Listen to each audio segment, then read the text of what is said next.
Bonjour, ça faisait longtemps que je vous avais pas fait de vidéo, ça fait au moins 6 mois, et je voulais plus faire de vidéo, je voulais plus mettre les mains dans le caca et être obligée d'aller fouiller les poubelles pour vous raconter toutes les satanisteries que les maîtres du monde mettent en œuvre.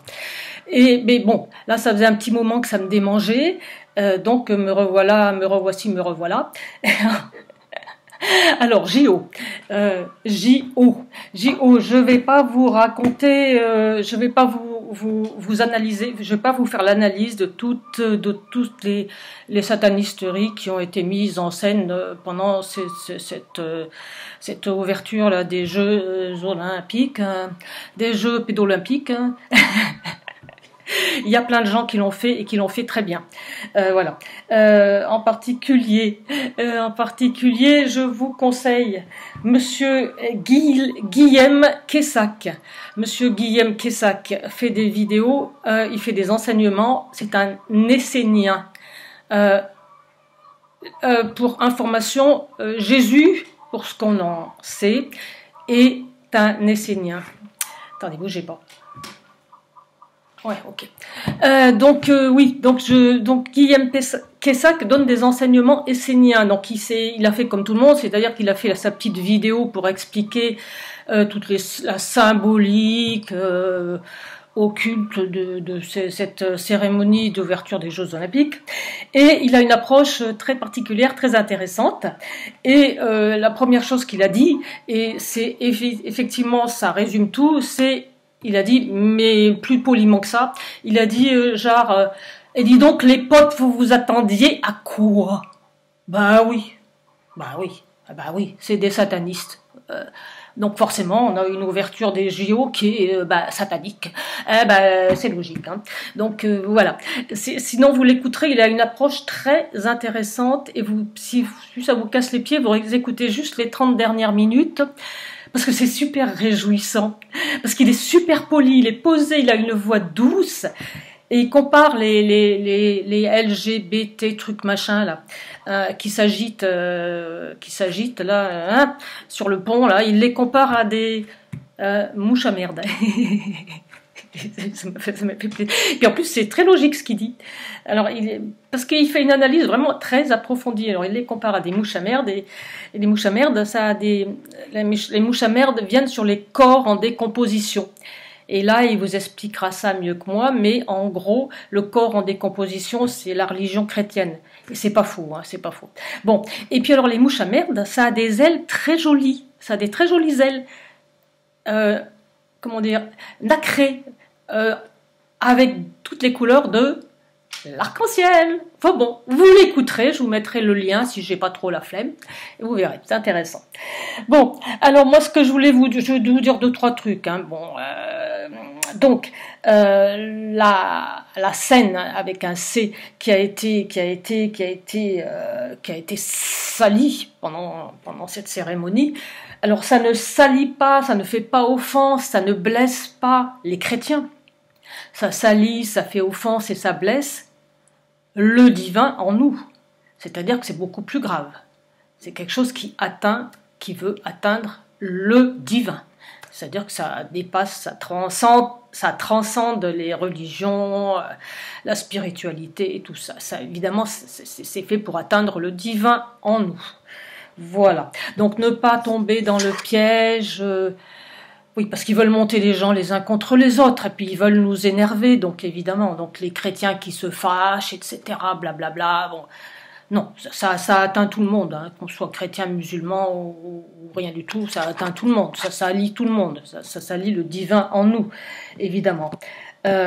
Voilà. Donc, bon. Alors après, moi, ce que j'ai noté, hein, j'ai regardé cette cérémonie, j'aurais jamais dû, parce que même si on est au courant, même si on se croit protégé, mais non, ça nous atteint, hein, ça nous atteint. C'est comme si on recevait des éclaboussures de merde, hein, globalement, c'est-à-dire que même si, après, on en a partout, quoi, c'est dégueulasse. Bon, voilà, donc ça nous atteint, j'aurais pas dû le regarder, mais alors j'ai regardé plusieurs choses, j'ai regardé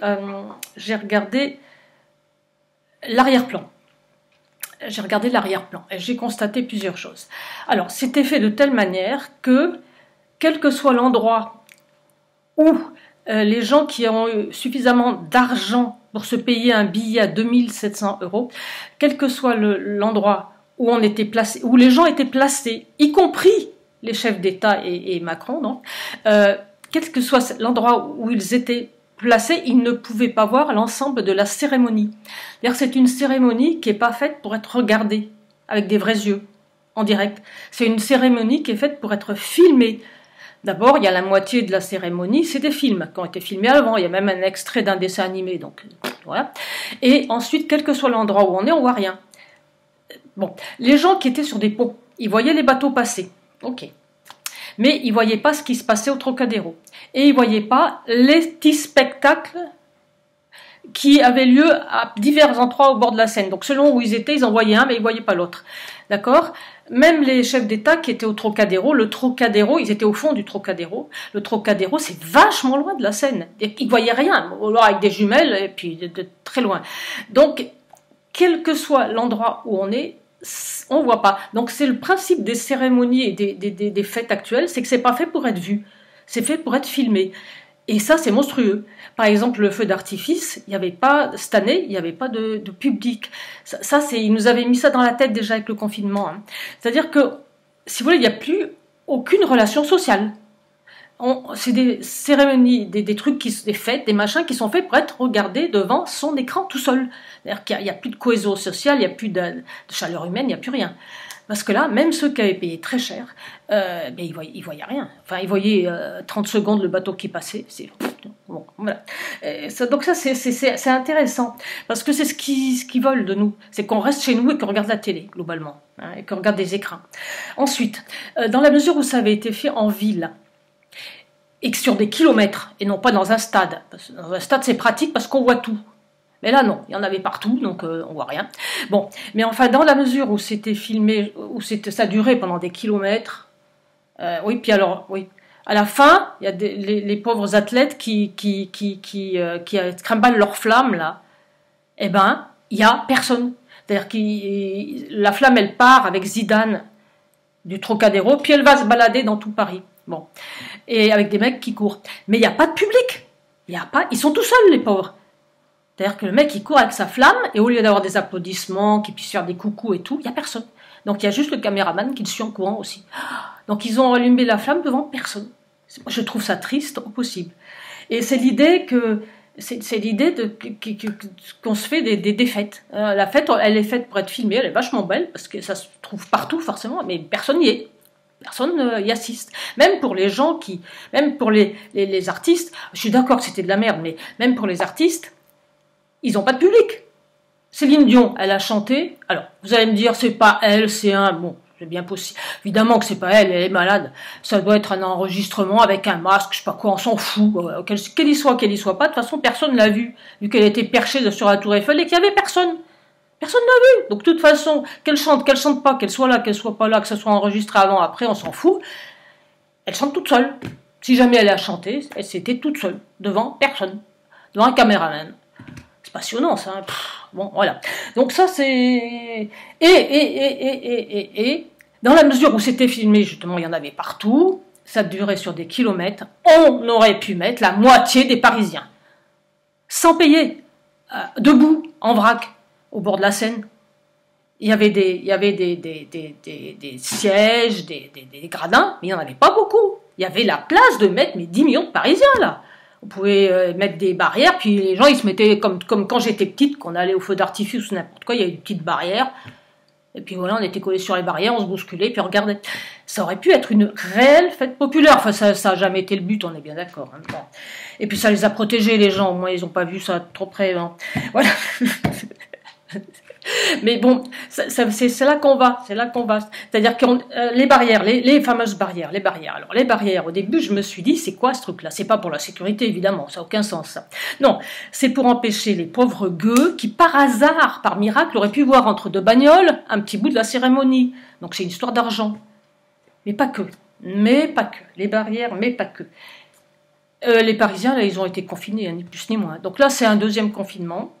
Pour qu'on nous habitue au QR code, ville, de ne pas pouvoir circuler, etc., etc., etc.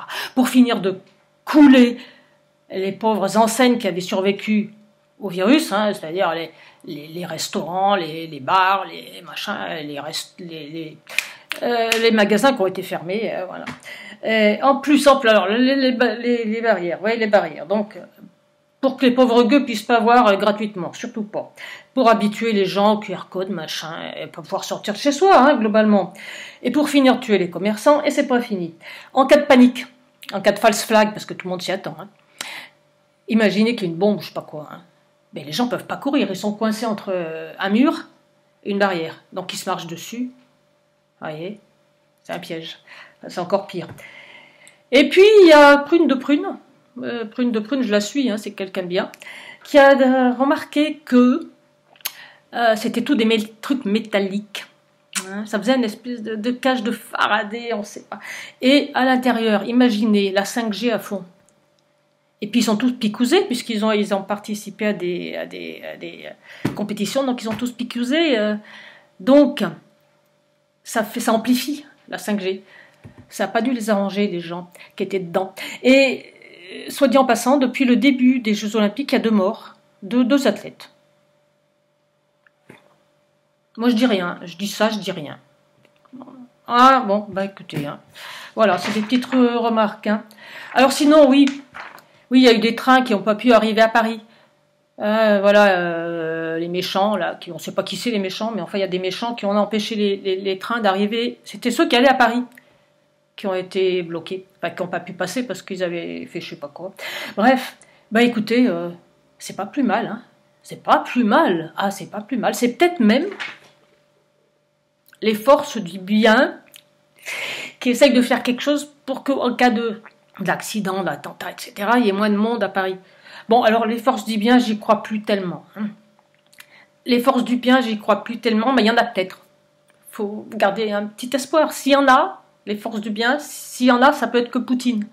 Ça peut pas être Trump. Hein. Trump, avec son faux attentat, là... Comment dire, la lumière, elle se sert pas de ce genre de manipulation pour se faire mousser, quoi. Donc Trump, il n'est pas dans la lumière. Donc il n'y en a plus qu'un, c'est Poutine. Mais je suis pas sûre. Hein. Je suis pas sûre du tout. Enfin, Poutine, il a fait des Jeux Olympiques avant les Jeux Olympiques, avec 100 pays, quand même, tout le monde était invité. Il n'y avait pas de problème, il n'y avait pas de satanisterie du tout. Dans la cérémonie d'ouverture, il y avait des beaux mecs et des belles femmes qui chantaient bien des jolies chansons, et puis de la musique jolie, et puis bien jouée, et de la danse jolie et bien dansée. Bah oui, normal, quoi. Donc à choisir, moi j'ai choisi. Enfin bon, c'est pas sûr que lui-même soit bien du côté du bien. Je suis pas sûre qu'il y a un côté du bien, il y a peut-être que le mal. Hein. Je sais pas, je suis très pessimiste. Hein. Enfin non, je suis pas pessimiste.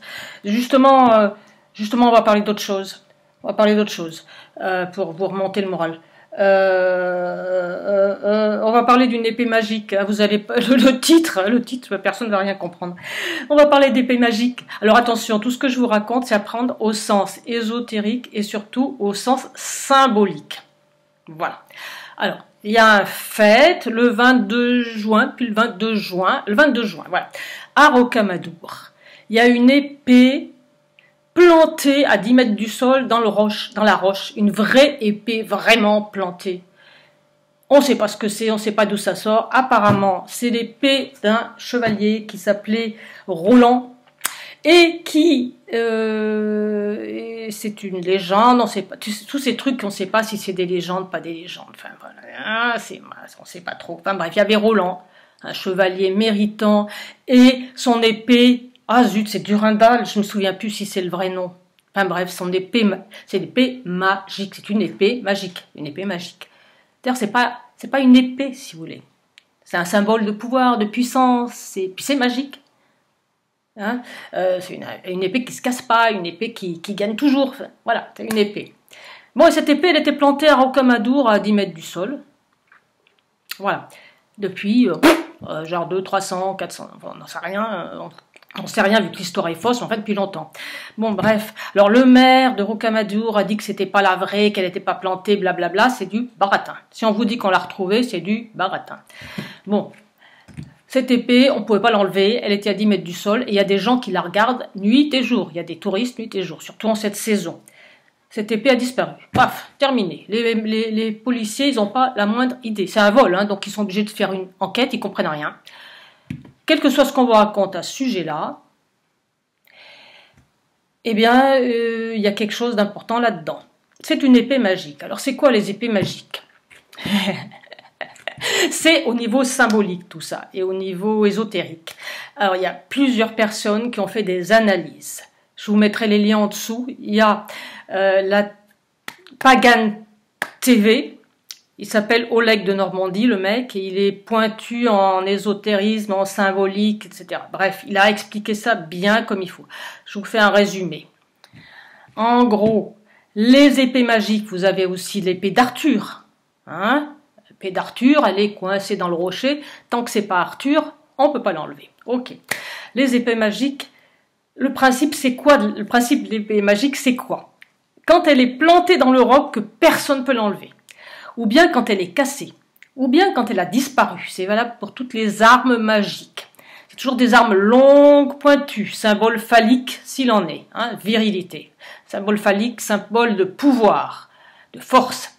Voilà. Donc ces épées magiques, quand elles disparaissent, qu'elles sont cassées ou qu'elles sont coincées, que personne ne peut les enlever, ça signifie très clairement on est sous le règne du mal. Du mal, M-A-L, sans eux. On est sous l'empire des ténèbres, de l'ombre, d'accord? Pourquoi? Parce que personne n'est capable d'enlever, de récupérer cette personne n'est... Ah, ça y est, j'ai le mot sur le bout de la langue.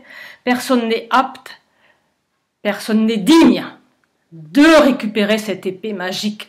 Il n'y a personne qui est digne. Donc l'épée, elle reste plantée. Elle reste plantée. Ou cassée, ou disparue. Et, quand il y a enfin quelqu'un qui est digne, au plan symbolique, c'est pas forcément une personne, mais quand on est digne, peut-être les êtres humains sont dignes d'avoir enfin cette épée de pouvoir, et bien là, d'un seul coup, elle se décoince du rocher. Je ne sais pas bien si je m'explique bien là. En gros, l'épée, elle est dans le rocher quand on est dans le règne du mal. Quand elle n'est plus dans le rocher, c'est que la lumière va revenir. Je ne sais pas qui a pris cette épée, comment, pourquoi, je ne sais pas, c'est magique. Il ne faut pas chercher à comprendre. C'est juste que épée plantée égale on est dans le règne du mal, épée elle y est plus, donc elle a été déplantée d'une manière ou d'une autre, hein, égale la lumière va revenir. Exemple, Arthur. Quand il est arrivé, Arthur, il y avait bien besoin de lui, hein, c'était le règne des ténèbres. Arthur, il est digne de l'épée. Donc l'épée, pouf, elle lui tombe dans les mains, il n'y a aucun souci. Les autres, ils sont là à tirer, rien. Lui, il arrive, blouc, voilà. Ok. Deuxième exemple, dans le retour du roi, le Seigneur des Anneaux. L'épée, elle est brisée. L'épée des rois, elle est brisée.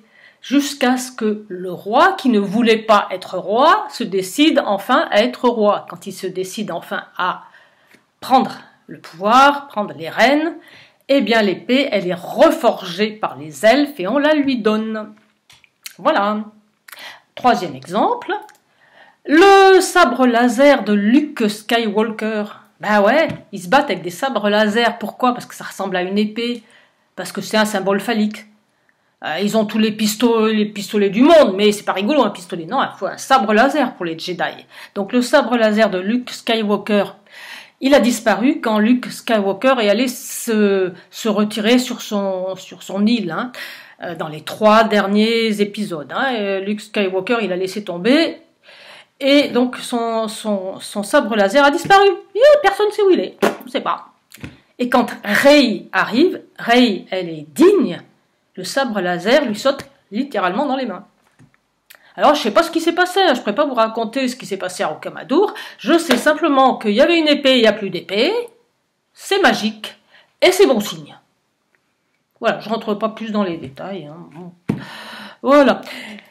Et pour finir, Ouais, j'espère. Bon, je suis fatiguée, hein, j'ai pas dormi de la nuit, donc je vous fais une vidéo vite fait. Les vidéos, ça me prend, je peux rien y faire. Ça fait 6 mois que rien, puis là, d'un seul coup, pouf, il fallait que je fasse la vidéo maintenant tout de suite. Donc je la fais, même si je suis fatiguée, même si j'ai pas dormi.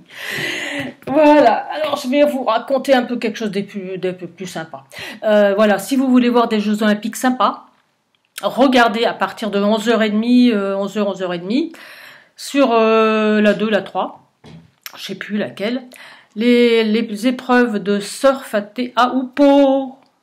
Alors vous savez que je suis amoureuse de la Polynésie, hein, mais enfin j'ai des bonnes raisons d'être amoureuse de la Polynésie.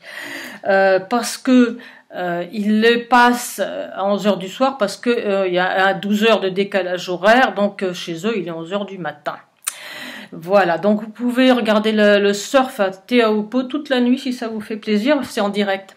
Alors, Teahupo'o, c'est un petit village qui est au bout de la route, c'est-à-dire que la route elle s'arrête, elle va pas plus loin.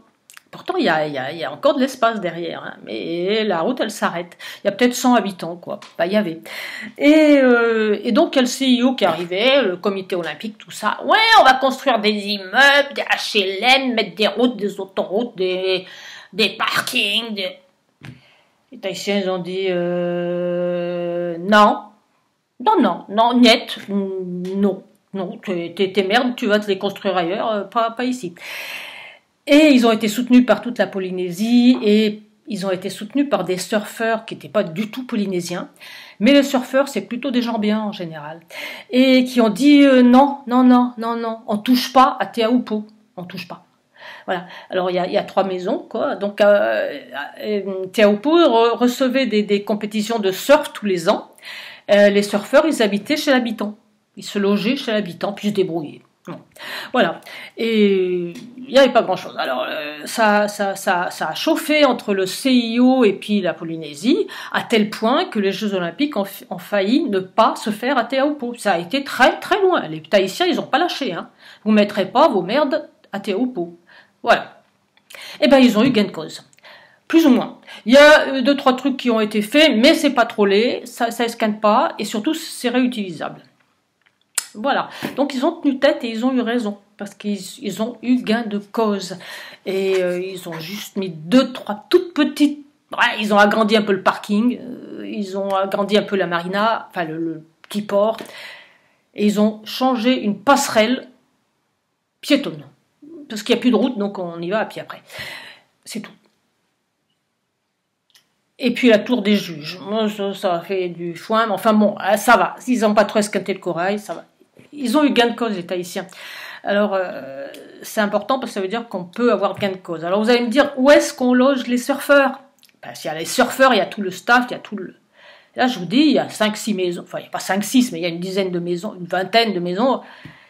Les surfeurs, d'habitude, ils logeaient chez l'habitant où ils plantaient leur toile de tente. Hein, voilà. Mais où est-ce qu'on loge les surfeurs et tout le staff, tous les reporters, le machin, etc. Eh ben, c'est très simple. Il y a un navire qui fait la liaison entre Tahiti et les îles Marquises et qui livre du fret et qui trimballe des passagers. C'est un cargo mixte. Pas particulièrement, forcément très luxueux. Mais bon. Potable.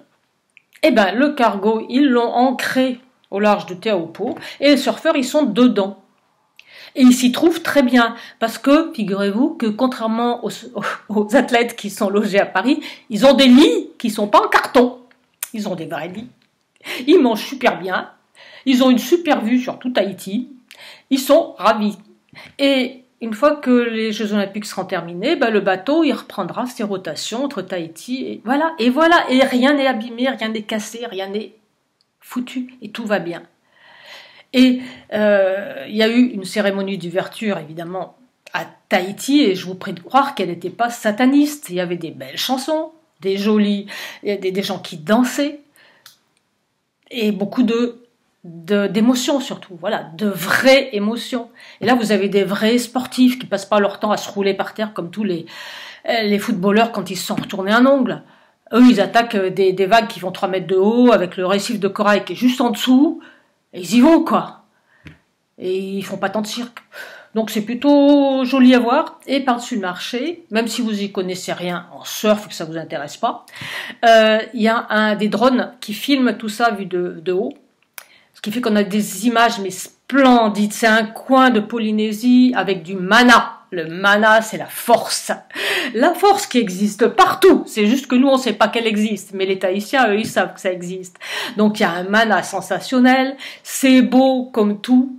C'est complètement vierge. Il n'y a plus de route. Hein, ça s'arrête. Donc, c'est beau comme tout. Et vous avez des vues qui sont prises par le drone qui sont mais vraiment superbes. Et des vrais sportifs. Donc je vous raconte ça parce que vous savez bien que moi je suis amoureuse de la Polynésie. Et puis parce que pour vous changer les idées, quoi. Parce que, pour vous changer les idées. Pour partir sur des choses positives. Voilà. Donc les JO, fallait pas s'attendre à autre chose. Hein. C'est vrai que ça a été particulièrement violent. Hein. Enfin bon, faut pas se laisser plomber par ça. Voilà, c'est comme ça. Bon, renseignez-vous sur cette histoire d'épée, c'est intéressant. Et puis, regardez les Jeux Olympiques si vous avez rien à faire de vos nuits. Voilà, les Jeux Olympiques à Teahupo'o. Et puis, ouais, moi quand je mets des vidéos en ligne, c'est assez intéressant parce que d'abord on se filme sur l'ordi, ensuite on télécharge ça sur YouTube, ça prend 4-5 heures. D'ailleurs là il est 4 heures, il va falloir que je me couche tard encore. Bon, donc je vais vite le mettre à télécharger. Et si vous voulez, donc une fois que c'est téléchargé, on appuie sur un bouton, pouf, et ça l'envoie sur YouTube. Voilà. Et moi à ce moment-là, je vais sur YouTube. Parce que je suis pas sur YouTube, je suis dans l'arrière-boutique de YouTube, si vous voulez. Donc je vais sur YouTube pour voir ma vidéo. Enfin, pour la voir, j'ai déjà vu, mais pour voir à quoi je ressemble. Et le temps que je clique sur la vidéo, moi, qui viens juste de la mettre en ligne, on m'annonce qu'il y a déjà 150 vues. Voilà, et des fois c'est au milieu de la nuit. Hein. Et après, YouTube m'explique que j'ai 1500 vues au bout de 6 mois, alors que j'ai 12 000 abonnés, ça m'énerve. Alors l'idée que j'ai eue, c'est mettez des commentaires, c'est-à-dire vous mettez n'importe quoi en commentaire. Si vous n'avez rien à dire, vous dites rien, ça fait rien. Vous mettez un point, une virgule, on s'en fout. Vous faites entrer, et ça va compter un commentaire. Comme ils peuvent pas supprimer des commentaires, s'il y a 3000 commentaires, ils pourront pas me dire qu'il y a 1000 vues. Oh, c'est une idée, hein, si vous avez rien d'autre à faire, mettez-moi un commentaire comme ça, puis on comptera, on verra ce que ça donne. Voilà, c'est tout. Sinon, comment vous dire, je m'étais dit, voilà, au lieu de faire des vidéos, je vais plutôt m'occuper de moi, mais je suis assez pas très dégourdie pour m'occuper de moi, et en particulier, il s'avère que je suis quand même totalement incompatible avec le monde du travail, hein, donc, juste, je vous le dis comme ça en vrac, hein, il y aurait moyen de le dire plus élégamment, mais enfin bon. Si vous avez des sous en trop, comme moi j'en ai pas assez, il y a le compte PayPal, je vais le mettre en dessous aussi. Mais enfin voilà, il n'y a rien d'obligatoire. Je sais bien que tout le monde en est tous là, on a tous nos petits soucis. Voilà. Bon, écoutez, je sais pas quand est-ce que je referai des vidéos puisque ça me prend. Puis je sais jamais quand ça va me prendre et quand ça va pas me prendre. Donc je sais pas. Comment vous dire j'espère qu'on n'aura pas de guerre. Pour le reste, tout le monde, tous les gens, je suis tout un tas de chaînes de gens qui canalisent des tas de trucs. Bon, ils disent pas tous la même chose, mais ils sont tous raccords sur quelque chose. Ils ont tous un tronc commun. On va en baver cet été. Pourquoi, comment, je sais pas. Et ça ira mieux dans longtemps. Voilà. Donc, au les cœurs, courage à tous et à bientôt probablement, on verra. Bisous à vous, je vous aime.